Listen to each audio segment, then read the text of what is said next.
Namaste. Thank you so much for the warm welcome that we've received this morning. We are so grateful to be able to further the Canada-India relationship with you here in New Delhi today.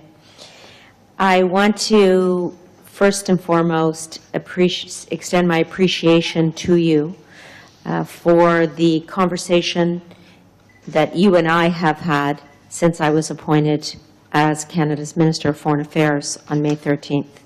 Equally, Prime Minister Carney was pleased to welcome Prime Minister Modi to the G7 summit in Kananaskis, where they had a productive bilateral engagement, which very much informs the conversation that we are having here today.